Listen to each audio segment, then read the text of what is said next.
Neste debate, importa começar pelo princípio. E o princípio é saber quem são os beneficiários do rendimento social de inserção. 69% dos titulares são mulheres.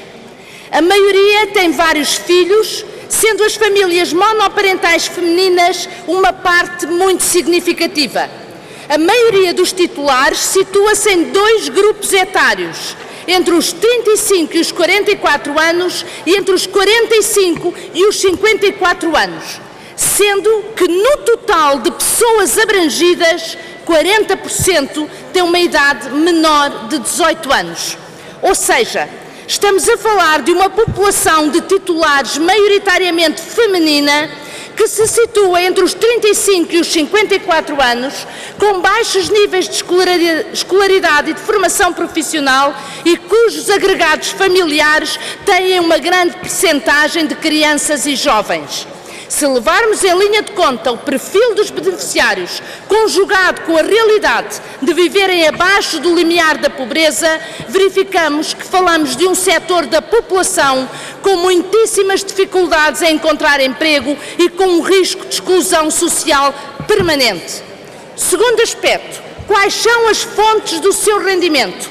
29,8% têm outros rendimentos para além do RSI. Destes, 12% têm rendimentos provenientes do trabalho assalariado e 7% provenientes de pensões de reforma, de invalidez e de sobrevivência. Rendimentos das pensões e rendimentos do trabalho. Sim, senhores deputados, rendimentos do trabalho assalariado. E qual é o valor que recebem via RSI? A prestação média por pessoa são 89 euros e por agregado familiar 242 euros, sendo que o máximo pago por pessoa são 180 euros. É disto que estamos a falar. O CDS promove este debate com um único objetivo: quer colocar nos ombros dos pobres a responsabilidade da crise e escolheu o seu alvo preferencial, os beneficiários do rendimento social de inserção. Há que responsabilizar aqueles que abusam, que cometem fraudes, que vivem em excessos, que escolheram viver à conta do Estado. A frase, tirada do seu contexto, levaria com certeza muita gente a pensar noutros setores da sociedade. Mas não, o CDS fala mesmo dos beneficiários do RSI.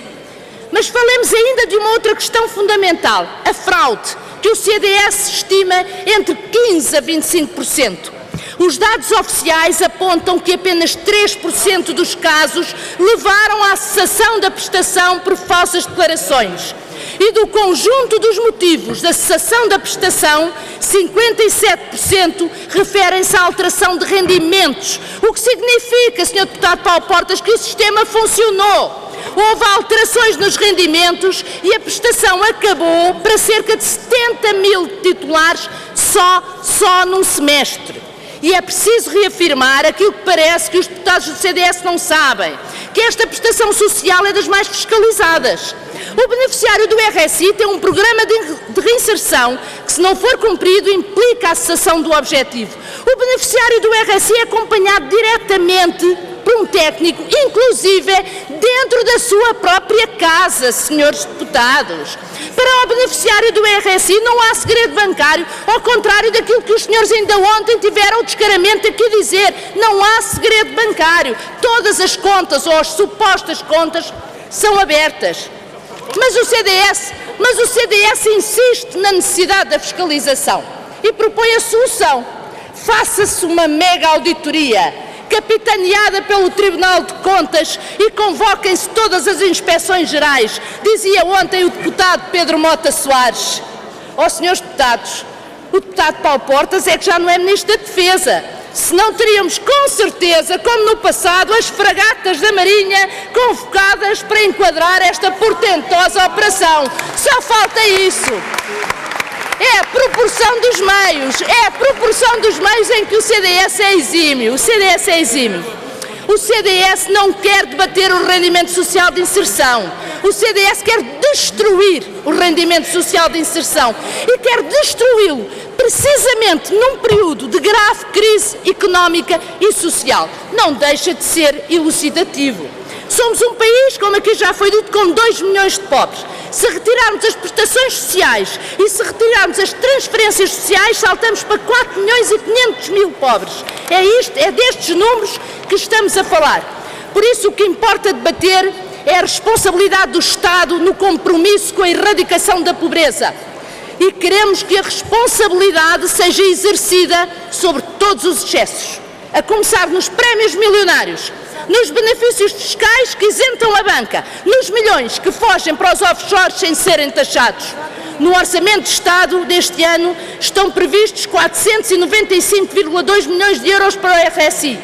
O valor não executado das contrapartidas militares, senhores deputados e senhor deputado Paulo Portas, são 2,2 mil milhões de euros, como sabe muito bem, grande parte em relação aos submarinos. Nada mais, nada menos que o valor de 4 anos de RSI, contas feitas muito por baixo, permita-me que lhe diga. Colocar pobres contra pobres, como faz o CDS, que quer retirar a verba ao RSI para dar aos pensionistas, mas deixa de fora os rendimentos milionários. É receita muito antiga que só tem um resultado, fica tudo na mesma, tudo na mesma. A pobreza continua já a seguir. E o senhor deputado não tem razão quando fala do teto imposto pelo Governo a esta prestação social. Permita-me que lhe diga que se engana. O senhor deputado disse que o Partido Socialista coloca esse teto por causa da fraude.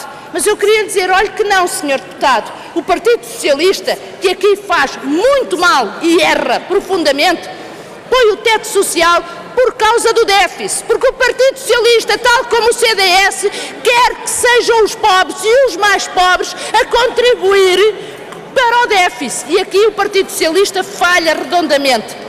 Por isso, senhores deputados, senhor Presidente, e com isto termino, o CDS não quer tirar aos pobres do RSI para dar aos pensionistas.